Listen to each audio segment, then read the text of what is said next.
Nick Diaz returns. Man, that feels good to say. Even if it doesn't necessarily seem to feel too good to him to hear, but more on that later. This motherfucker, and I use that term with love, hasn't fought for 6 years. Wow. Just to give you an idea of how long that is, Bill Clinton was still in office last time Nick Diaz fought. Last time he fought, bread was 25 cents. True story. In any event, or in this one event in particular, the return of Nick motherfucking Diaz is a special occasion to be sure. So I just wanted to jump on these interwebs, if ever so briefly, to give my open thanks and good luck to him. In appreciation for what is one of the most immensely fascinating, hugely entertaining, and downright inspiring careers I've ever seen in MMA, or all of martial art for that matter. Two of the most overused words in so-called combat sports, but in the case of Nick Diaz, he actually truly does embody them both. Legend and warrior. In a world full of fakes and phonies, Nick is the real deal, the genuine article. Keeping it 100, straight through from his scar-tissued surface all the way down to his solid core, which I can only assume is made of some kind of unbreakable hemp seed. When one talks about Nick Diaz, you tend to actually talk about one or the other of two completely different, if equally captivating worlds. There's Nick Diaz inside the cage, whose style and performances are almost always hugely entertaining, if often misunderstood. And the Nick Diaz outside the cage, whose interviews and social media posts are almost always entertaining, if often misunderstood. As to the first Nick Diaz we see, the fighter, all I can say is I am constantly blown away by him. From his truly sharp, assassin-level Brazilian Jiu-Jitsu, which is, in my humble opinion, several cuts above most MMA fighters, that makes his ground game so fun to watch, to the completely bizarro boxing style he shares with his brother, though there are some variations between them, in both cases a style that should not work and yet somehow often does. With its lack of speed or haymaker power, favoring instead a relentless approach, playing the long game, with half power, often half speed punches that just never stop, piling on top of each other, an endless drip, drip, drip attack, more akin to unrelenting water torture than a machine gun of blitzing power punches.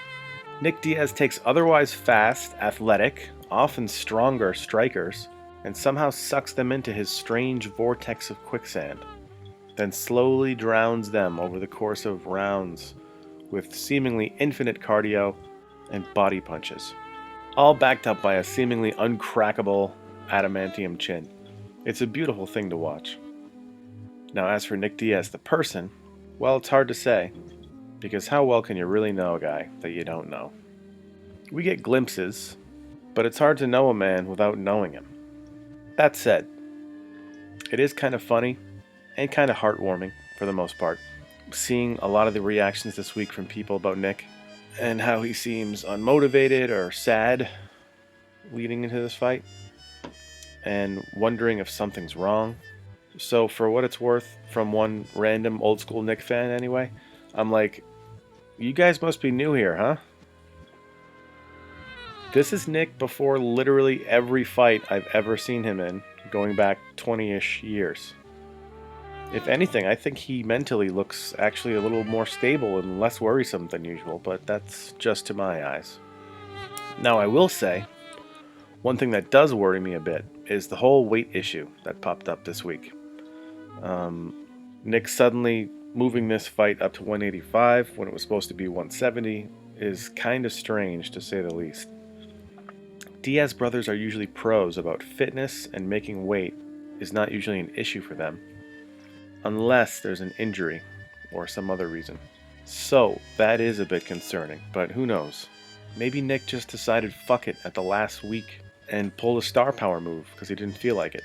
Now that would be a mega douche move if it was at the weigh-ins, the day before and the 2 days before, but the fact that he did it at the beginning of the week means at least his opponent didn't have to go through the hardest, shittiest part of the weight cut, which is the whole week of. Still, unprofessional and out of character and a bit concerning and mysterious. Um, Props, by the way, to his opponent for deciding to not make a big thing out of it and soldier on to the fight regardless. Which brings me to said opponent. A brief moment on the other fighter involved here, so I'm not just kissing one ass this entire time. Though in fairness, and in full disclosure, I am completely fanboying here, openly and unashamedly Team Diaz. It's the reason I crawled out of my cave to find a microphone. I would be remiss if I didn't at least mention that, oh yeah, he happens to be facing one of the few other warrior legends still in the game. Robbie Lawler is a legit gladiator. And I don't mean that as an analogy. Like, I think he might have been somehow brought here from Roman times. He looks like a person you would only meet in the sandy pit of some coliseum you were thrown into after pissing off some local lord. He kind of looks like someone took Vanderlei Silva and then cleaned him up a bit in Photoshop, just enough so that you could bring him home to meet Mom. But he would still scare the shit out of her anyway. And he pretty much fights like all of those descriptions too. And yet before and after the bell, nothing but class and professionalism. Gotta love Robbie Lawler. In fact, all of this is the one saving grace of this whole thing to me, the return of Nick Diaz, and why, even as such a huge mega fan as I am, Nick is literally in my all-time top 5 favorites. And despite all the weirdness surrounding this match on Fight Week, I'm not super worried about it. Because even if Nick does lose, at least he's losing to an epic fighter, a fellow warrior legend. So I'm looking forward to the fight. I hope neither one of them gets too fucked up. War Diaz, and may the best man win. Best man. Where you at, motherfucker? So that's it. I just wanted to jump on real quick with this little love letter. Hit me up on Twitter at PDandJia, PETEYANDJIA, if you enjoyed or have any thoughts. Otherwise, in either way, thanks for listening and enjoy the fights. Remember to take a breath, be kind, and let your kindness be kindling for the kindness of others. Until next time, freedom and hewa.